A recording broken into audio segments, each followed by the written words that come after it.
නමෝ තස්ස භගවතෝ අරහතෝ සම්මා සම්බුද්දස්ස නමෝ තස්ස භගවතෝ අරහතෝ සම්මා සම්බුද්දස්ස නමෝ තස්ස භගවතෝ අරහතෝ සම්මා සම්බුද්දස්ස. තෙරුවන් සරණයි හැම දිනාටම. අපි වෙසක් පුන් පොහෝ දවස නිමිති කරගෙන පිළිවෙලින් බුදුරජාණන් වහන්සේගේ ගුණයන් සැකවින් දේශනා කරන්නට ශ්‍රවණය කරන්නට තමයි මේ වැඩසටහන සංවිධානය කෙරුණේ. මේක තුලින් අපි සාමාන්‍යයෙන් එක දේශනාවකදී එක ගුණයක් සම්බන්ධයෙන් එක පැතිකඩක් විතරක් විවරණ කරනවා. හේතුව ඒ තුලින් බුද්ධානුස්සතිය වඩන පින්වතුන්ට බොහෝ දුරට අඩුම ගණනේ ඒ ගුණය හෝ හිතට නංවාගෙන බුදුගුණ මනසිකාරය සිද්ධ කරන්න පුළුවන්. බුදුගුණ දේශනා කරනවා කියන එක මෙපමණකයි කියලා ඉවර කරන්න පුළුවන් දෙයක් නෙවෙයි. අපි කාලයත් එක්ක ක්‍රමානුකූලව ටිකෙන් ටික මේ බුදුගුණ තේරුම් ගන්නට ඕනේ. කලින් වතාවේ අපි අරහං කියන ගුණය ගැන සාකච්ඡා කරා. දැන් තියෙන්නේ සම්මා සම්බුද්ධ කියන ගුණය විමසා ගැනීමට. සම්මාච සාමංච සබ්බ ධම්මේ බුද්ධති නැත්නම් අபிසම්බුද්ධති බුද්ධි අபிසම්බුද්ධි සම්මා සම්බුද්ධෝ. සම්මා මනාකොට තියෙන ආකාරයෙන්ම වෙනස් ආකාරයකට නැතුව ධර්මයන් ඒ ආකාරයෙන්ම අවබෝධ කර බැවින් සම්මා බුද්ධ නම් වෙනවා. ඒ වගේම ධර්මයන් සියල්ල මනාකොට අවබෝධ කරගත් බැවින්දුත් සම්මා බුද්ධ නම් වෙනවා. ඒ සියලු ධර්මයන් නියමාකාරයෙන් ඇති සැටියෙන් අවබෝධ කරගත්තේ වෙන කෙනෙකුගේ උපදේශයකින් තොරව. වෙන කෙනෙකුගේ උපකාරයකින් තොරව. ඒක කියනවා සාමං තනියම අඤ්ඤෝපදේශ රහිතව. අනුන්ගේ උපදේශ මත ඉඳලා නෙවෙයි. තමන්ම හොයාගත්ත මාර්ගයක ඉඳලා. එසේ තනියම සියලු ධර්මයන් සියල්ලෙන් සියල්ල අවබෝධ කරගත් උත්තමයාට කියනවා සම්මා සම්බුද්ධ. මෙතන අපිට මේක ක්‍රම දෙකකට බලන්නට පුළුවන්.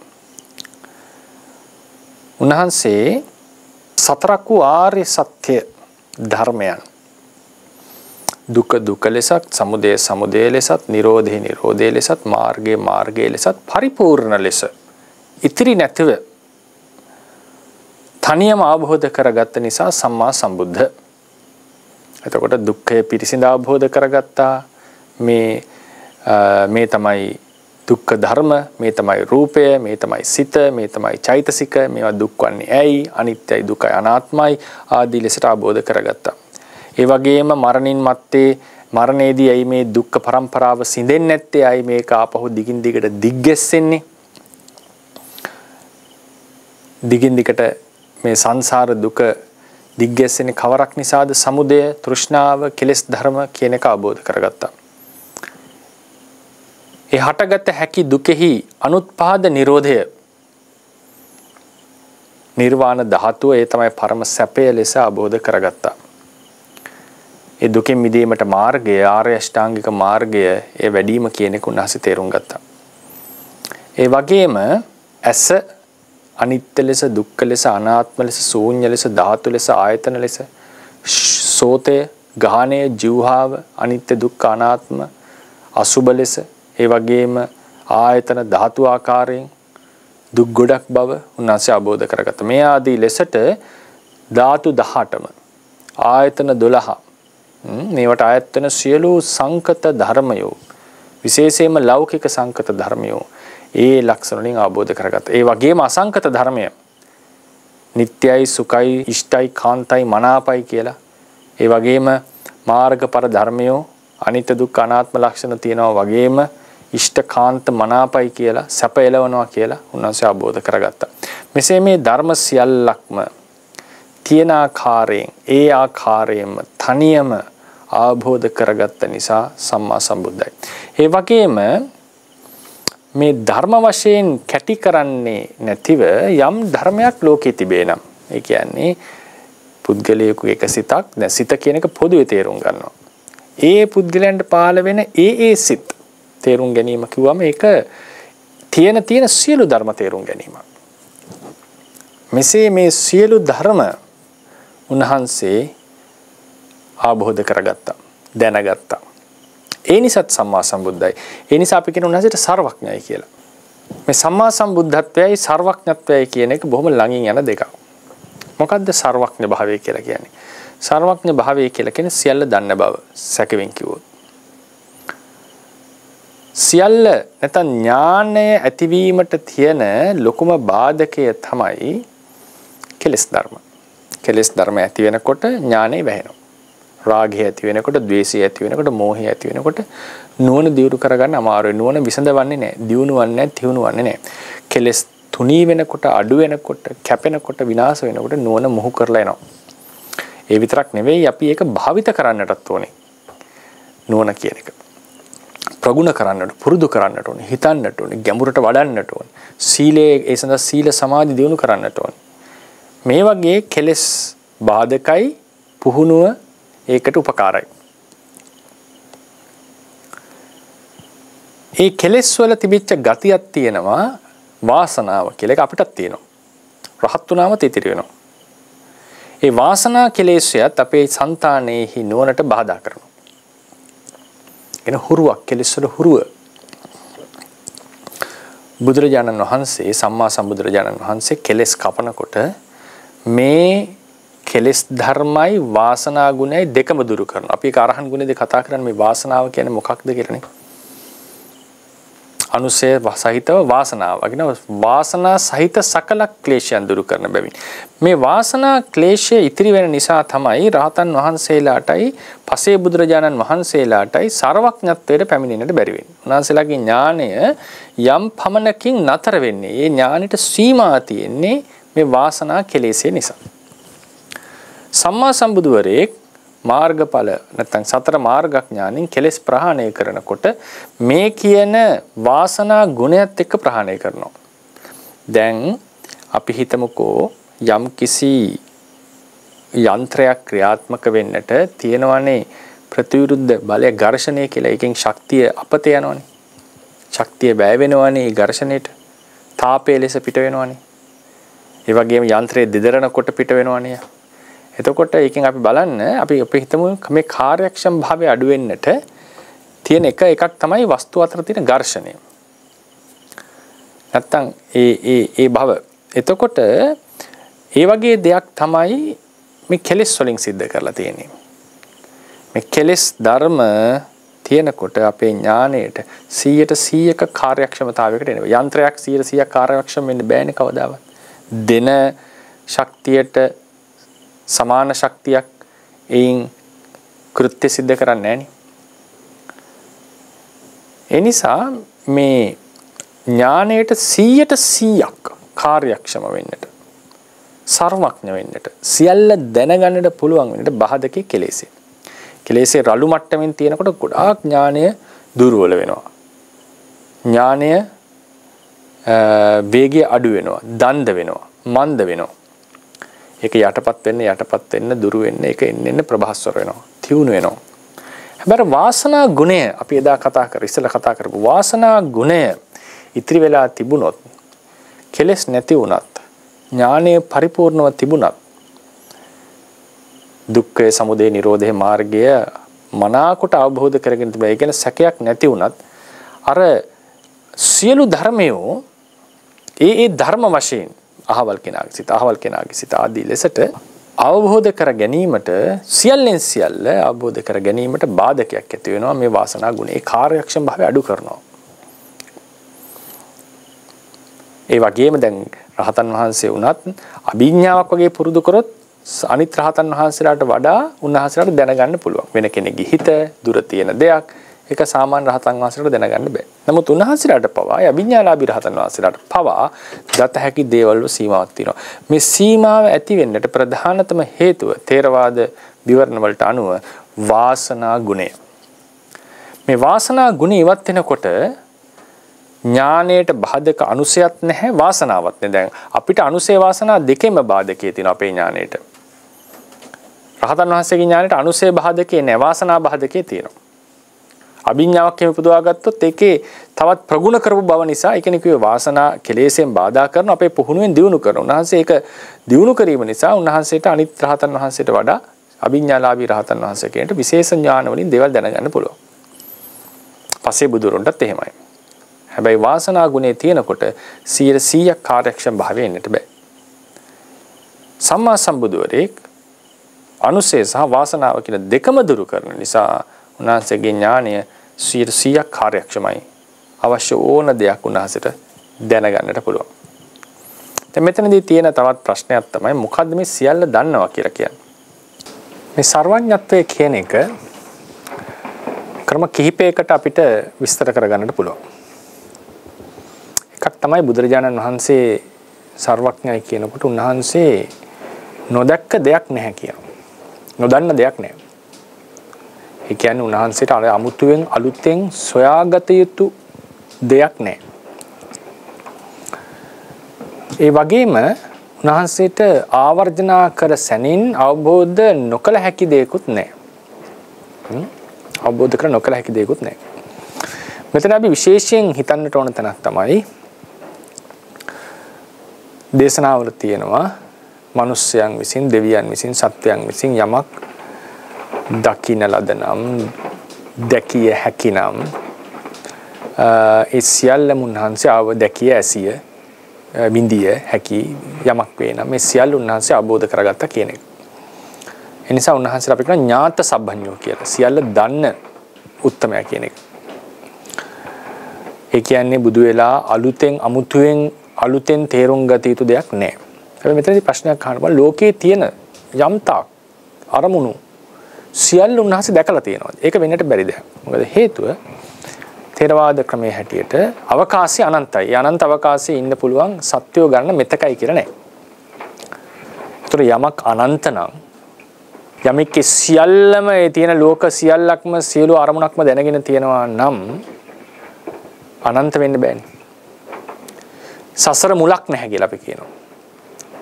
එහෙනම් ලෝකේ පහළ වෙච්ච සියලුම සිත් දැනගෙන තියෙනවා නම් සසර මුලක් නොතියනවා කියලා එකක් නැහැ. ඒ නිසා මේ සර්වඥයි කියලා මේ තියෙන අරමුණු සියල්ලෙන් සියල්ල දැනගත්තා කියලා කිව්වොත් ඒක ථේරවාද ධර්මයටම එකිනෙකට පරස්පර විරෝධී කතාවක්. හැබැයි උන්වහන්සේ සියල්ල දන්නවා ථේරවාදයේ හැටියට. ඥාත සබ්බඤ්ඤෝ කොහොමද උන්වහන්සේට විසින් අමුතුවෙන් අලුතෙන් තේරුම් ගත යුතු ධර්මතාවයක් අය කියන උදාහරණයකට මේ සිත් අනිත්‍යයි නමුත් අහවල් සිත අනිත්‍ය නැහැ නිට්ටයයි. එහෙම නැත්නම් අහවල් කාලේ ඉඳලා මේ ධර්මතාවය වෙනස් වෙලා ආදී ලෙසට උන්වහන්සේ විසින් අමුතුවෙන් අවබෝධ කරගත යුතු දෙයක් නැහැ.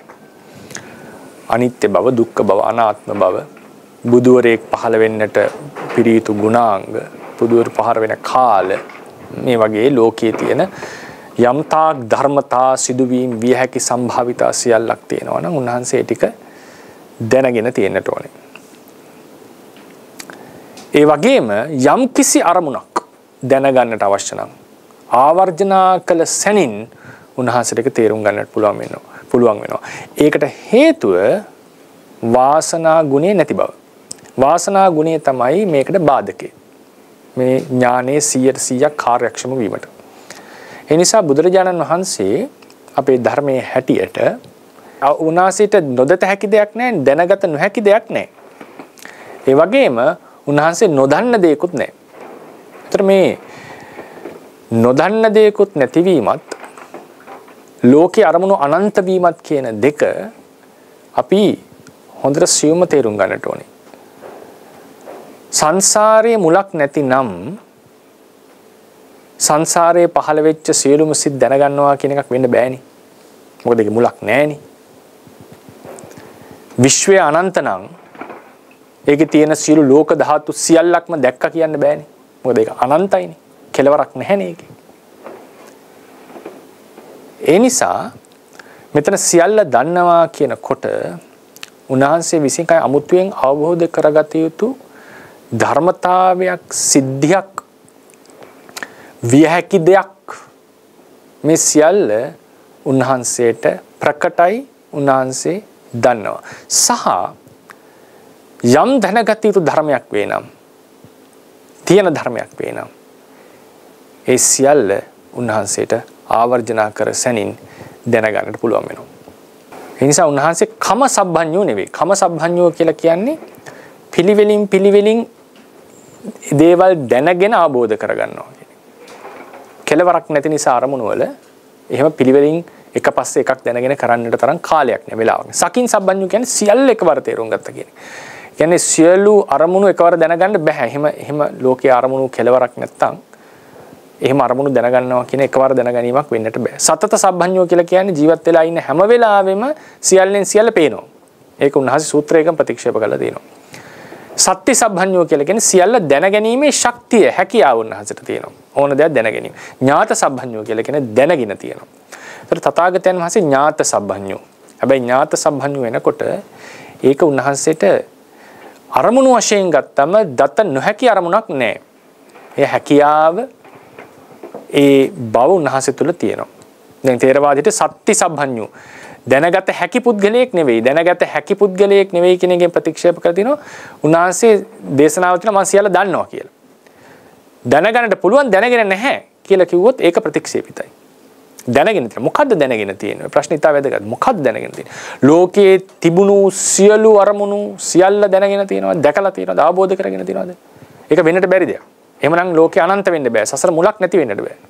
සසර මුලක් නැහැ කියලා කියන්නෙම සසර පහළ වෙච්ච සිත්වල ගණනක් නැහැ කියන එකනේ. ඒ සියල්ලම දකින්න බෑ කියන එක. එහෙම දැක්කනම් සියල්ල අනන්ත වෙන්න බෑනේ. ඒතර ලෝකේ කෙලවරක් නැතිව ලෝක ධාතු තියෙනවා නම් හතර දිශාවට ඒ සියල්ලෙන් සියල්ලේ පහළ වෙන සත්‍යෝ සියලු දෙනා දැක්ක කියන්නත් බෑ. මොකද එහෙනම් අනන්ත නැහැ. එතකොට උන්වහන්සේ විය හැකි දේවල් වෙන සම්භාවිතාවන් වෙන ධර්මතා සහ ඒවට අදාළ ධර්ම සියල්ල උන්වහන්සේ අවබෝධ කරගෙන අවසానයි. හැබැයි උන්වහන්සේට ආවොත් එහෙම කල්ප කෝටි 10කින් එහා පහළ වෙච්ච පුද්ගලයෙකුගේ සිතක් බලන්නට සැනකින් ඒ අවබෝධ කරගන්නට පුළුවන්. ඒ නිසා ඒක කොහොමද සිද්ධ වුනේ? කොහොමද ඒ බවට පැමිණියේ? කියන එක ථේරවාදී අචින්තනීය ප්‍රශ්නයක් ලෙස දක්වලා තියෙනවා. මේ සම්මදේශනාව මේ කියන දේශනාව සම්බන්ධිනුත් තරක තියෙන්නට පුළුවන්, අදහස් ඉදිරිපත් වෙන්නට පුළුවන්.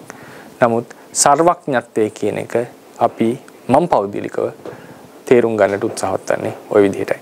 එතකොට බුදුරජාණන් වහන්සේ සර්වඥ නිසා සම්මා සම්බුද්ධයි. උන්වහන්සේට ඕනම දෙයක් ආවර්ජනා ප්‍රතිබද්ධව මානසිකාර ප්‍රතිබද්ධව දැනගන්නට පුළුවන්. ලෝකේ යම් ධර්මතාවේ නම් විය හැකි දේවල් වේ නම් ඒ සියල්ල උන්වහන්සේ අවබෝධ කරගෙන තියෙනවා. ඒ වගේම ඒවා දැනගැනීමට ඇති බාධක සියල්ල උන්වහන්සේ දුරු කරලා තියෙනවා. ඒ නිසා උන්වහන්සේ ඥාත සබ්බඤ්ඤෝ නමින් හඳුන්වනවා. ඒ වගේම මතක තියාගන්න ඕනේ. උන්වහන්සේගේ දේශනාවක් තියෙනවා. බුද්ධ විෂය අචින්තය කියලා. ඒකෙනුත් අපි තේරුම් ගන්න ඕනේ මේ ඉදිරිපත් කරන ප්‍රකාශනයේ ඥානවන්තයට තව තව ප්‍රශ්න අහන්නට පුළුවන්. තව ඒක පිළිබඳව ප්‍රශ්න කරන්නට පුළුවන්. ඒ නිසා බුදුරජාණන් වහන්සේ දේශනා කළා තියෙනවා මේක අපවැනි සත්වයන් විසින් සියල්ලෙන් සියල්ල පරිපූර්ණ කොට තේරුම් ගන්නට අපහසු මාතෘකාවක්. ඒ නිසා උන්වහන්සේගේ ඥාණයට කළ හැකි දේවල් සහ ඒ ඥාණයෙන් දැනගත්තේ මොනවද? දැනගත්තා නම් ඒ මේ අහවල් අච්චර ප්‍රමාණයෙන් දැනගත හැකිද නොහැකිද කියන ක්‍රමය තමයි අපිට සාකච්ඡා කරන්නට තියෙන්නේ. ඉතින් මෙසේ ලෝකයේහි සියල්ල දැනගත් නිසා දැනගැනීමට හැකි නිසා උන්වහන්සේ සම්මා සම්බුද්ධ නම් වෙනවා. ඒතර චතුරාර්ය සත්‍ය ධර්මය මනාකොට අවබෝධ කරගෙන ඒ වගේම අවබෝධ කරගත්තේ ඒ කෙලෙස් ප්‍රහාණ ආදී සිද්ධ කරගත්ත නිසා උන්වහන්සේ සම්මා සම්බුද්ධයි. සංඛාර විකාර ලක්කන පඤ්ඤත්ති නිර්වාණ කියන පංචවිධ ඤෙය්‍ය මණ්ඩලය සර්ව සම්පූර්ණයෙන් අවබෝධ කරගත්ත නිසා සර්වඥත්වයටපත් වූ නිසාත් උන්වහන්සේ සම්මා සම්බුද්ධයි. ඒ වගේම මේ සම්මා සම්බුද්ධත්වයට එකතු වෙන තවත් විශේෂ ඥානය ටිකක් තමයි දස බල ඥාන කියලා කියන්නේ. උන්වහන්සේට විය හැකි විය නොහැකි සම්භාවිතාවල් සියල්ල තේරෙනවා. කර්ම විපාක ලැබෙන ආකාරය මේ කර්මයෙන් මේ විපාක ආදිය කොහොමද කර්ම පරිසම් දෙන්නේ කොහොමද කර්ම ඉදිරිපත් වෙන්නේ අවස්ථාව ලැබෙන්නේ ආදී උන්වහන්සේට තේරුම් ගන්නට පුළුවන්. ඒ වගේම මේ සත්වයා මේ විදිහට ප්‍රතිපත්ති පිරුවොත් කොතනද නතර වෙන්නේ කොච්චර දුරකට හොට යා ගන්න පුළුවන්ද ආදී ලෙස දකිනවා. පුද්ගලයන්ගේ ආධ්‍යාසය අනුසය ආදී දකිනවා. ඒ වගේම ධාතුන්ගේ නානත්වයේ ලෝකේ දකින මේ විදිහට ලෝකයේ සම්බන්ධයෙන් සත්වයා සම්බන්ධයෙන් හාත්පසින් තේරුම් ගන්නට උන්වහන්සේ සමර්ථයි. ඒ තමයි දස බල ඥාන කියලා කියන්නේ. ඒ දස බල ඥාන ලාභී නිසාත් උන්වහන්සේ සම්මා සම්බුද්ධ වෙනවා. දැන් මේකේ අපි ප්‍රායෝගිකව තේරුම් ගන්න බලන්න. අපි ඉගෙනගත්ත දෙයක් මතක් කර ගැනීමත් අතිශය අපහසුයි. සමහරලාට කියන දෙයක් තේරුම් ගන්නත් අපිට අතිශය අපහසුයි. ගැඹුරු දේවල් එනකොට අපි 3-4 පාර 5-6 පාර අහන්නට ඕන ඉගෙන ගන්නට ඕන. ඒ වගේම මේකක් විස්තර කර ගන්නට අමාරුයි. ඒ වගේම අපේ විෂයපතේ නැති කොටින්ම දැන් මේ වෙලාවේ කිලෝමීටර් 5කින් එහා තියෙන නිවසක සිද්ධ වෙන දේ අපිට හිතා ගන්නවත් බෑ. අපි නන්නාදුන කෙනෙක් හමුනම නම යාට මොනවද භාවිතා වෙන්නේ? යාගේ හිතේ තියෙන මේවා දැනගන්න බෑ. මේවා සියල්ලක්ම අපේ විෂයපතෙන් එහාට. මොකද අපේ තියෙන මෝහය කියලා මම අදහස් කරේ චතුරාර්ය සත්‍ය දැනීම නොදැනීම කියන අර්ථයට වඩා එක්තරා අවිද්‍යා අන්ධකාරයක් අපි තුල තියෙනවා. අනුසය සහ වාසනාව. ඒකේ සීමා මහින් නිසා තමයි මේවා දැනගන්නට බැරි. දැන් සර්වඥයන් වහන්සේ බුදුරජාණන් වහන්සේ අනුසයත් ප්‍රහාණය කළ වාසනාවත් ප්‍රහාණය කරපු නිසා කවුරු හරි මිනිස්සෙක් කෙනෙකුට මොකද්ද නම කියලා හිතුව පමණ ඒක වැටහෙනවා. හේතුව මොකද මේ ඥාණයට සීමාමයින් නෑ. ඒ ඥානෙ 100%ක් පරිපූර්ණයි. දැන් අපිට මේක හිතා ගන්න බැරි වෙන්න පුළුවන්. අපි කොහොමද නන්නාදුන මිනිහෙක්ගේ නමක් දැනගන්නේ? අපි අහන්න ඕනේ. අපි කිව්වොත් එහෙම ඔයා දන්නවද ඒ නම කියලා? හයි ඉතින් කොහොමද මම දැනගන්නේ? යත් එක්ක කතා කරන්නේ නැතුව. කියන ප්‍රශ්නේ එනවා. ඒතර බලන්න වෙන කෙනෙක්ගේ නමක් භාවිතා වෙන නම කියන එක ඇහුවොත් ඒ ප්‍රශ්න දන්නේ නැති කෙනෙක්ගේ අපෙන් ඇහුවොත් එහෙම නම මොකද්ද කියලා අපිට කේන්ති යන්න පුළුවන්. මොකද ඒක කරන්න බැරි දෙයක්. ඒක විෂයපතේ තියෙන දෙයක් නෙවෙයි. මම දන්නේ නැති කෙනෙක්ගේ නම කොහොමද මම දන්නේ කියන එක. තථාගතයන් වහන්සේට මේ සීමාව නැහැ. උන්වහන්සේත් මිනිස්සෙක්. උන්වහන්සේත් මිනිස්සෙක් ලෙස තමයි මෙතනටපත් වන්නේ. අභිඥාලාභියට අභිඥාවෙන් සිහි කරලා ගන්න පුළුවන් වෙයි. අභිඥාලාභියෙක් අභිඥා. ඒතකොට අභිඥාලාභියෙක් එක සංසන්දනය කරනකොට අපිට තේරෙනවා මෙයා විශේෂයි. ඒත් අභිඥාවට සමවැදිලා ගන්නට ඕනේ. තථාගතයන් වහන්සේ අභිඥාවට සමවැදිලා ගන්න පුළුවන්. නිකං මහා ක්‍රියා හිතනුත් තේරුම් ගන්න පුළුවන්. ඒක තවත් විශේෂයි. අභිඥාවෙන් සමවැදිලා ඒක තේරුම් ගන්නවා කවුරු හරි. උන්වහන්සේට කෙලින්ම සිතෙන් තේරුම් ගන්නට පුළුවන්. අභිඥාලාභියෙක් අපි Taman දන්නේ නැති කෙනෙක්ගේ නම කියන එකෙන්ම අපිට තේරෙනවා මෙයාට විශේෂ හැකියාවක් තියෙනවා. ඒ හැකියාව බලන්න මේ හැකියාව කියලා දෙවියෙක් දීපු බ්‍රහ්මයෙක් දීපු මේ ඉබේ ලැබිච්ච වාසනාවට ලැබිච්ච එකක් නෙවෙයි. ඔහුගේ හිත දියුණුයි අභිඥාලාභියාගේ තමන් නොදන්න කෙනෙක්ගේ ජීවිතය ඇතුළට ගිහිල්ලා ඒක තේරුම් ගන්න. අපි තර්කයෙන් උත්සාහ කරන්න බලන්න. දැන් අපි කෙනෙක්ගේ හිත තේරුම් ගන්න කෙනෙක්ගේ හැසිරීම තේරුම් ගන්න අපි තර්කයෙන් උත්සාහ කරනවා ගොඩක්. හරියන්න පුළුවන් වරදින්න පුළුවන්. නමුත් අභිඥාලාභියාගේ මනසේ තියෙන තියුණු බව සමාධිමත් බව ඥාණයට පුළුවන් මේක විනිවිද ගිහිල්ලා මේ අඳුර බැරියර් එක මේ කඩේම කඩලා දිවසින් නැත්තම් పూర్වේ නිවාසානුස්මතියෙන් නැත්තම් පරිචිත්ත විඥානණයෙන් පුළුවන් ඒ පුද්ගලයාගේ තියෙන ජීවිතේ තොරතුරු දැනගන්න. දැන් අපි කියන අපිට කලින් ජීවිතේ මතක නැහැ බොහෝ අයට. పూర్ව නිවාස ඥානෙ උපදවාගත්ත කෙනාට කලින් ජීවිතේ මතක් කරනවා. ඒකට අපි ධර්මයේ කියනවා කලින් ජීවිතේ වහන මෝහය. పూర్ව භව පටිච්චාදක මෝහය යටපත් වෙනවා අභිඥ పూర్ව නිවාසානුස්සති උපදවනකොට. ඇයි යන්න බැරි මට? එක්තරා විදිහක අපේ අනුසයෙන් ඇති කරන බාධකයක්. වාසනා කෙලෙසෙන් අපිට ඇති කරන බාධකයක්. ඒකට කියනවා పూర్ව භව පටිච්චාදක මෝහය කියලා. මේක දුරු කරන්නට ඕනේ. ඒක ඒක දුරු වෙන්නට නම් අපේ හිත තව තවත් ශක්තිමත් කරගන්නට ඕනේ. වාසනා ගුණයත් ඉවර වෙච්ච ගමන් මේ බාධක මොනවත් නැහැ. දැන් අපිට පූර්ව භවයේ සිහි කරන්න බැරි වෙනකොට අපිට ඒක අන්ධකාරයක් මොකද්ද හිතා ගන්න බෑ. අපිට අඩුම තරමේ අවුරුදු 1 2 කාලයක් මතක් කරගන්න බෑනේ අපිට. මව් කුසක් ගැන කවර කතාවද? පූර්ව භවයක් ගැන කවර කතාවද? අභිඥාලාභය මේ කඩේම ඉවත් කරනවා. උට පුළුවන් වෙනවා. එතකොට අපිට තේරෙනවා මේක උනේ ආකාශාත්මික ආපු දෙයක් නෙමෙයි, මේ හිතම දියුණු කරලා. අපේ හිතෙත් ඒ හැකියාව තියෙනවා. ඒ හැකියාව මේ මට්ටමට දියුණු කරොත් අපිට පුළුවන් නම් පූර්ව භවය බලා ගන්න. මේ මනුස්ස හිතේ හැකියාව. ඒ හැකියාව මතු කර ගැනීමක්. නැත්තම් හැකියාව දිල කොහොමද හැංගිලා තියෙන එක නෙවෙයි. ඒ බව ඒ යා හැකි සම්භාවිතාව තියෙනවා. එතනට ගේනවා අපේ පුහුණුවෙන්. කෙලෙස් යටපත් කරමින්. ඒතර අභිඥාලාභී එතනට අවිල්ලා තියෙනවා. හැබැයි ඔහුටත් වෙන කෙනෙක්ගේ නමක් ගමක් හිතක් තේරුම් ගන්න පුළුවන් වෙයි. ආධ්‍යාසයේ තවත් ගැඹුරින් අනුස්සය මට්ටම. ඔහුගේ චරිතය විපාක දිය හැටි කර්මාදිය මේවා ගැඹුරින් තේරුම් ගන්නට උන්වහන්සේටත් බෑ. ඒකේ සීමාවක් කියනවා. සාරිපුත්‍ර ඉෂ්ඨවිරයන්ටත් ඒකේ සීමාවක් තියෙනවා. පසේ බුදුරටත් සීමාවක් තියෙනවා. අනුමාන වශයෙන් යම් විදියකට චරිතය අනුමාන කරන්න පුළුවන්. අනුසය මට්ටම් හිම හිතා ගන්නට පුළුවන්. නමුත් ඒක විනිවිද ගිහිල්ලා අතේ තියෙන රේඛාවගේ දැනගන්නට නම් ඊටත් එහාට කඩයිම කඩන්නට ඕනේ. එතකොට සංසන්දනය කරන්න අපි වගේ කෙනෙක් වෙන කෙනෙක්ගේ හිතක් ගැනවත් හිතා ගන්න බැරුව, වෙන කෙනෙක්ගේ නමක් හිතා ගන්න බැරුව, බිත්තියෙන් එහා තියෙන දේ දකින්න බැරුව ඉන්න මේ සීමා සහිත මිනිස්සයා තුලින්ම බිහි වෙනවා. හිත දියුණු කරලා අභිඥාලාභියෙක්. ඊයේ සියල්ලට අභිබවා අභිඥාවකට සමවැදීම කෙසේ වෙතත් තමන්ගේ සාමාන්‍ය ක්‍රියා හිතෙන් සියල්ල දකින්නට තරම් විනිවිද යන මට්ටමට තමන්ගේ හිත දියුණු කරපු සත්වයෙක් තමයි සම්මා සම්බුදුවරයෙක්. මේක නිකන් ලැබෙන තත්ත්වයක් නෙවෙයි. එතනට හිත දියුණු කරන්නට ඕනේ. එතනට ප්‍රතිපත්ති පුරන්නට ඕනේ. එහෙම පුරලා තමයි එතනට උන්වහන්සේපත් වෙන්නේ. ඒ නිසා සම්මා සම්බුදුවරයෙක්. මොකද ඔය සම්මා සම්බුද්ධ ගුණය එනකොට අනිත් ගුණ නම් අපිට සංසන්දනය කරන්න පුළුවන්. සම්මා සම්බුද්ධ ගුණය එනකොට අපිට තියෙන අම්මෝ අපිට වඩා ගොඩාක් ඉහළින් ඉන්න හිතා ගන්න බැරි පුද්ගලයෙක් කියලා. ඒක සංසන්දනය කරන්න අපිත් එක්ක අපේ තියෙන නොහැකියාව.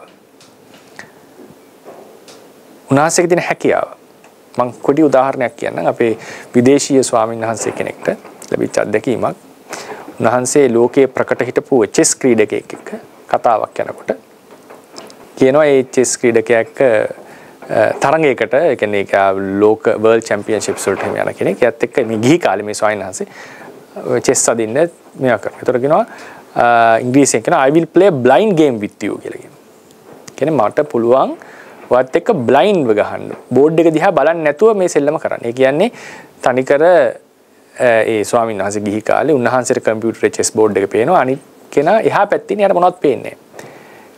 චෙස් බෝඩ් එකේ පුළුවන් ඒ ලෑල්ලේ නම්බර තියෙනවානේ 1 2 3 සහ ABCD කියලා. A1 B2 B8 එහෙම කියලා නම් කරන්න පුළුවන්. ඒ කොටුව. එතකොට ඒ කෙනා කියනවා මගේ කිංව මගේ පෝන්ව ඒ 3ට අදින්න. බිෂොප් ඒ 5ට අදින්න. එහෙම කියලා එයාට මේ ස්වාමීන් වහන්සේ අදින එකත් මේ කෙනා අදින එකත් කියන්න ඕන අහවල් කොටුවට ඇද්ද කියලා. එයාට සම්පූර්ණ ඒ කොටුවල ඉන්න ඉත්තු ටික මතකයි. එයාට ඒක මැවිලා පේනවා හිතේ. ඊට පස්සේ පරීක්ෂා කරන්න මේ ස්වාමීන් වහන්සේ ගිහි කාලේ මේ මහත්මයා මොකද කරන්නේ? තමන්ගේ ඉත් එක්ක ඉන්න තැනකට තමන්ගේ ඉත් එක්ක අදිනවා. එතකොට එතුමා කියනවා බෑ ඔයාට ඒ කොටුවට අදින්න බෑ. ඒ කොටුවේ වාගේ අහවල් බිෂොප් ඉන්නවා. මේ කතාව මට ඇහෙනකොට මට සිහි වුණේ මේ තරම් ඒක මිනිස්සෙක්ගේ හැකේ. එහෙම බ්ලයින්ඩ්ව බලන්නේ නැතුව බෝඩ් එක දිහා බලන චෙස් ගහන්න පුළුවන් කට්ටියට. මේකත් ඉතාම සුවිශේෂී හැකියාවක්. මේ භවයට හිත දරන්න පුළුවන් වෙන්න ඕනේ. මුළු චෙස් බෝඩ් එකේ හිතේම වාගෙන අරයා අදින ඉත්තයි මම අදින ඉත්තයි සහ ඉඳලා මේ ගේම් එකත් එයා දිනනවා තරගෙ. ඒතර කොච්චර සංකීර්ණ හැකියාවක්ද මේ හිතට තියෙන්නේ. මේකත් අපිට හිතා ගන්න බැරි හැකියාවක්. සමහර දරුවෝ ඉන්නවා නම් 100ක් එකපාර කිව්වොත් ඒ සියල්ල අනිත් පැත්තට කටපාඩමින් කියනවා. කාඩ් පැක් එකේ තියෙන කාඩ් කොළ ටික බලලා ඒක ටික මතකින් කියනවා. මේව බැලුවොත් අපිට හිතා ගන්න බැරි හැකියාවන්. එවන් පුද්ගලයන් අතර පවා අතීත අනාගත වර්තමාන තුන් කාලයේහි දත හැකි යමක් වේනම් ඒ සියල්ල ආවර්ජනා ප්‍රතිබද්ධව, මානසිකාර ප්‍රතිබද්ධව, චිත්තුප්පාද ප්‍රතිබද්ධව යමෙක්ට දැකගත හැකි නම්, දැනගන්නට පුළුවන් නම්, ඒ කොතරම් නම් සංකීර්ණ හැකියාවක් යුතුද? ජීවිතයේ වෙච්ච සියලු දේ සිහි කරලා ප්‍රකාශ කරන්න පුළුවන් නම්, තමන්ගේ ජීවිතේ වෙච්ච දෙයක් ආවර්ජනය කරනවා, සමන්ගේ සසරෙන් එහාට වෙච්ච දෙයක් ආවර්ජනය කරනවා. මම මේ කියන්නේ මේක අභිඥාවකින් කරන්න ඕනේ නැහැ උන්වහන්සේ. දැන් අභිඥාවක් කොහොම විශේෂ ඥානයක් නිසා ලැබිච්ච හැකියාව ලෙස කෙනෙක්ට පේන්න පුළුවන්. මේ උන්වහන්සේගේ මහා ක්‍රියාසිතට අපිට පහළ වෙන කුසල හිත රහත් වුණාම ක්‍රියාහිත වෙනවා. ඒ ක්‍රියාහිතට මේ හැකියාව ලැබෙනවා. එහෙනම් මේක අතිශයින්ම, මොකද උන්වහන්සේ එකපාරට මාර්ග බුදු වෙලා බුදු වුණ නිසා මේක වුණ බව ඇත්ත. නමුත් එකපාරට මේ එක එක දේවල් කරගෙන බුදු වුණා නෙවෙයි. ඒ තරමට නුවණ දියුණු කරලා එතනට ආපු නිසා තමයි උන්වහන්සේට පුළුවන් වුණේ ඒ තත්වයට එන්නට. මහෝෂධ පඬිත ජාතකයේදී උන්වහන්සේ හිතාගන්න බැරි පරිද්දෙන් ප්‍රශ්න විසඳනවා. ඒ ඥානයේ හැකියාව අතිශය සංකීර්ණයි. ඒ ඥානෙ දිවෙන හැටි. ඒ තමයි බෝධිසත්ව හිත. ඒ හිත දියුණු කළ තමයි මේ සර්වඥත්වයේ කියන තත්ත්වයටපත් වෙන්නේ. ඒ නිසා මේ සම්මා සම්බුද්ධත්වයේ කියන එක අතිශයින්ම ගැඹුරු, අපේ සීමා මායින් ඉක්ම ගියා වූ ගුණයක්. අනිත් ගුණත් එහෙමයි. මේක ඥානයේ සම්බන්ධ ගුණයක්. ඥානයේ සම්බන්ධ ගුණයක්. ඒ නිසා මේ සම්මා සම්බුද්ධත්වයට අපි තේරුම් ගන්නකොට, අපි එක්ක සංසන්දනය කරලා බලනකොට අපිට තේරෙනවා තථාගතයන් වහන්සේ යනු කවර පුද්ගලයෙක්ද, කොතරම් ශ්‍රේෂ්ඨ පුද්ගලයෙක්ද, කොතරම් ඥානයක් එතන වැඩ කරනවද කියන එක. ඒ නිසා අපි ආරාධනා කරනවා නිතරම මේ බුදු ගුණ මෙනෙහි කරනකොට තමන්ට ආරෝධක, තමන් ඉන්න තැන ඉඳලා බලන්න උන්වහන්සේ හිටපු තැන. එතකොට තමයි තේරෙන්නේ ආශ්චර්ය මිනිස්සෙක්. මට පුළුවන් වේද ඒ තැනට යන්න. තාම දුෂ්කරයි. සමහරට සසර කවදාවත් යන්න බැරි වෙන්න පුළුවන්. නමුත් ඒත් අපි වගේම මිනිස්සෙක් තමයි ඒ තැනටපත් උනේ. ඒ නිසා ඒ සම්මා සම්බුද්ධ ගුණය, එබඳු ගුණයක් අපි සාමාන්‍යයෙන් විස්තර කරනවා. දුක්ඛය, සමුදය, නිරෝධය, මාර්ගය යන සතරක් වූ ආර්ය සත්‍ය ධර්මයන් ස්වයම්භූ ඥාණයෙන් පරෝපදේශ රහිතව සියල්ලෙන් සියල්ල සර්වාකාරයෙන් අවබෝධ කරගත් බැවින්ද සංඛාර විකාර ලක්කන පඤ්ඤත්ති නිර්වාණ කියන පංචවිධ ඤෙය්‍ය මණ්ඩලයේ සියල්ලෙන් සියල්ල සර්වාකාරයෙන් අන්‍යෝපදේශ රහිතව තනියම අවබෝධ කරගත් බැවින්ද ඒ වගේම ඉන්ද්‍රිය පරෝ පරියත්තේ ඥානය, සත්තානං ආසයානුසේ ඥානය, යමක ප්‍රාතිහාරයේ ඥානය, මහා කරුණා සමාපatti ඥානය, සර්වඥතා ඥානය, අනාවරණ ඥානය යුක්ත වූ බැවින්ද, විශේෂයෙන් සර්වඥ වූ බැවින්ද, දස බල ඥාන ධාරී වූ බැවින්ද ඒ තථාගතයන් වහන්සේ සම්මා සම්බුද්ධ නම් වනසේක. අපි සරණ ගියේ එවන් වූ උත්තමයෙක්. අපි සරණ ගියේ එවන් වූ ශාස්ත්‍රඥ වහන්සේ කෙනෙක්.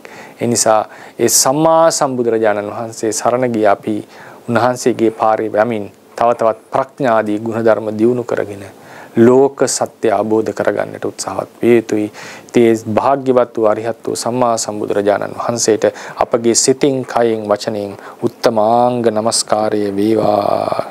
අපි වන්දනා කරනවා. තෙරුවන් සරණයි.